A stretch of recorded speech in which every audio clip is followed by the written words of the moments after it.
Baik, sebelumnya Assalamualaikum warahmatullahi wabarakatuh. Kami dari kelompok 8 mata kuliah Metodologi Penelitian dari kelas K1, S1 Akuntansi, Angkatan 2020, akan menjelaskan mengenai bab pengembangan ide penelitian, atau dalam bahasa Inggrisnya yaitu Developing the Research Idea. Untuk kelompok kami terdiri dari 4 orang yang beranggotakan Anhisa Rinta Deidrayanti Putri dengan NPM 2010104033, Anggun Sukma Putri dengan NPM 2010104036, Martania Dwi Hapsari dengan NPM 2010104051, dan yang terakhir Khairul Anam dengan NPM 2010104136. Untuk subbab yang pertama yaitu mengenai the research sequence atau urutan penelitian. Menurut Howard dan Sharp, mereka mengemukakan bahwa kita akan melewati beberapa bentuk proses dalam penelitian akuntansi, mulai dari pada saat bergerak dari ide orisinil hingga ke publikasi akhir. Ada 7 sequence atau langkah-langkah. Yang pertama yaitu dengan mengidentifikasi area luas, lalu memilih topik yang akan dibahas, kemudian memutuskan pendekatan yang akan dilakukan, membuat rencana pengembangan, mengumpulkan informasi-informasi yang sekiranya diperlukan, menganalisis data yang telah dikumpulkan, dan yang terakhir menyajikan hasil penelitian. Untuk bagiannya yang lebih singkat dapat dilihat pada tabel atau gambar pada di sebelah kiri. Penelitian tersebut dapat dipersingkat untuk memberikan elemen positivitas yang tradisional seperti yang diungkapkan oleh House pada tahun 1970. Ada 4. Yang pertama yaitu spesifikasi atas kesimpulan utama. Itu berasal dari teori-teori dasar dan sumber-sumber pengumpulan data. Lalu yang kedua spesifikasi atas kriteria utama. Itu untuk mengukur kesimpulan yang dapat diterima.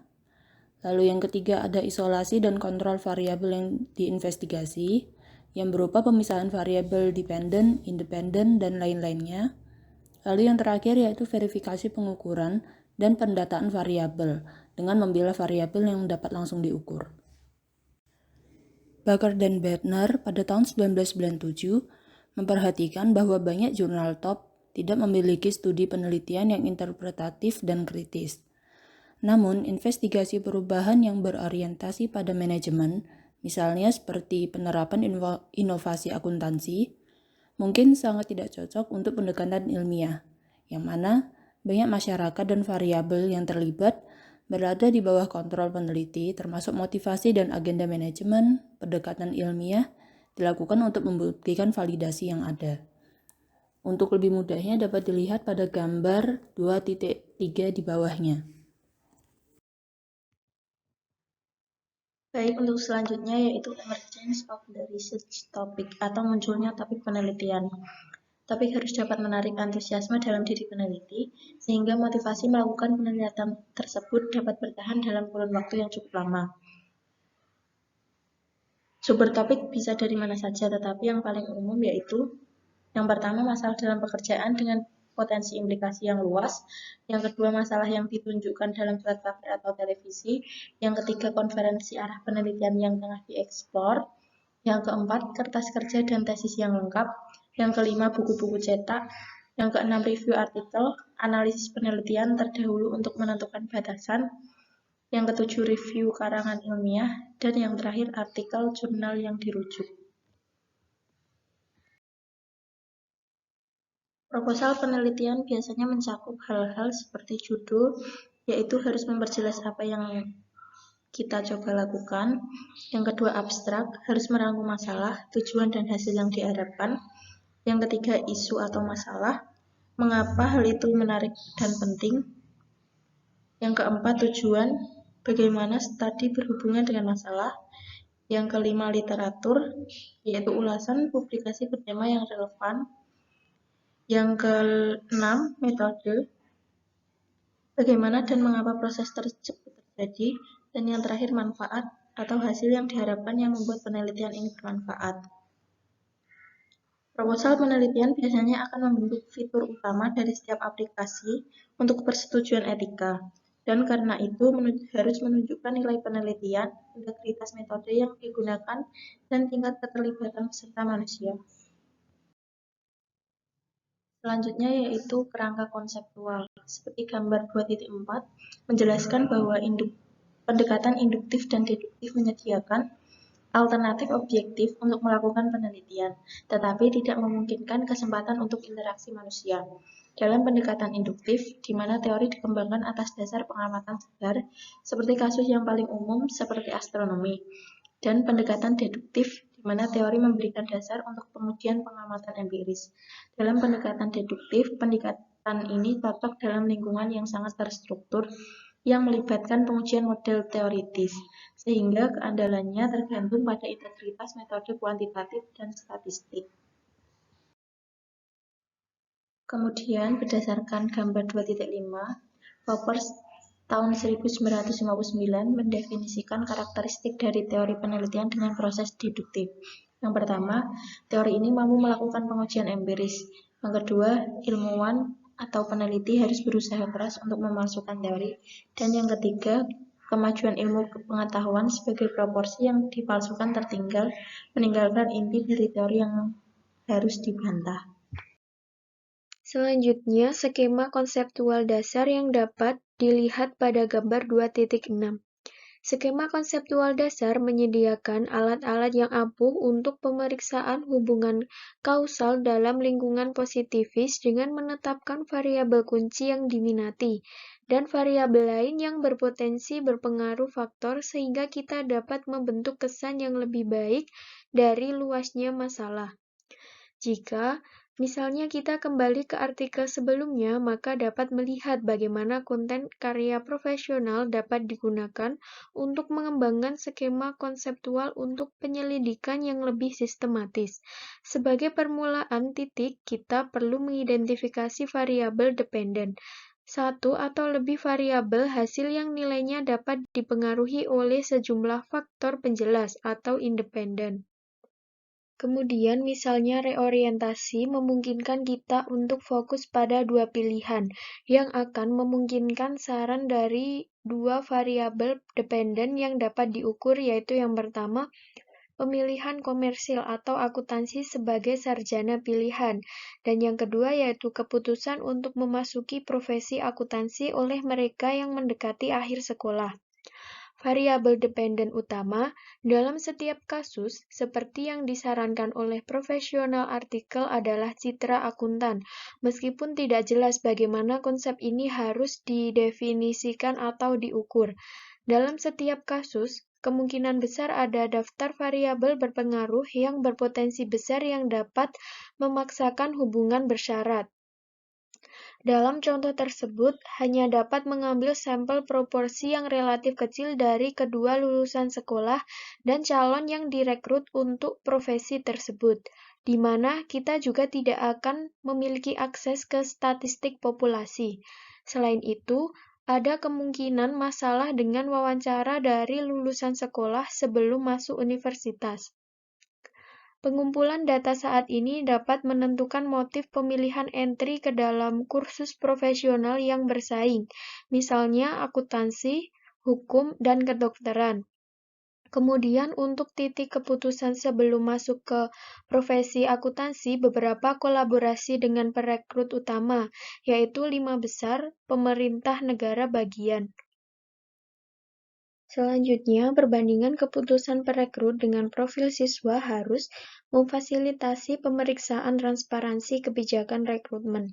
Masalah desain yang terkait dengan identifikasi dan pengukuran variabel berarti bahwa skema dasar dapat dimodifikasi, dapat dilihat pada gambar 2.7.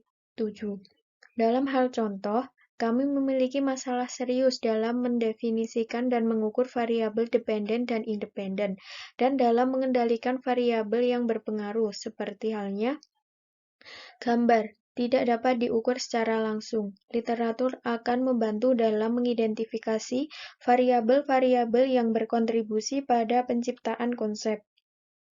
Ini merupakan proses yang memungkinkan identifikasi variabel yang dapat diukur langsung dan digunakan sebagai proksi untuk gambar.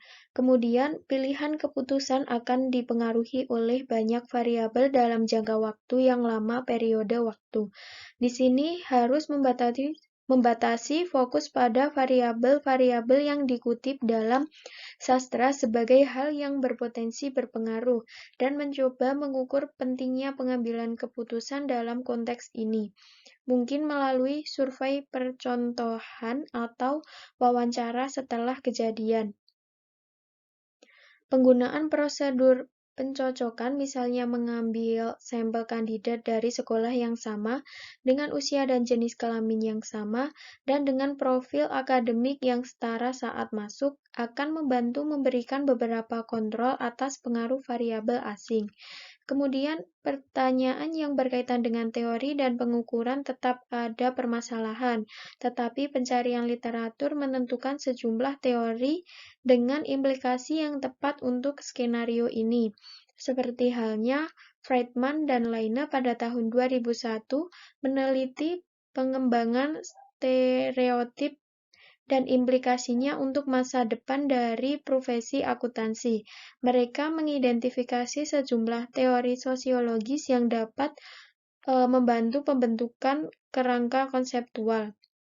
Kemudian, Campbell pada tahun 1965 menyarankan bahwa teori konflik realistis dapat menjelaskan bagaimana stereotip hasil dari persaingan antar kelompok untuk fisik yang langka sumber dayanya. Dan untuk Tachfeld dan Turner pada tahun 1985 mengembangkan teori identitas sosial yang memodifikasi teori konflik untuk memperhitungkan motif pencapaian individu sehingga konflik yang dapat terjadi atas sumber daya sosial yang langka seperti prestise dan status.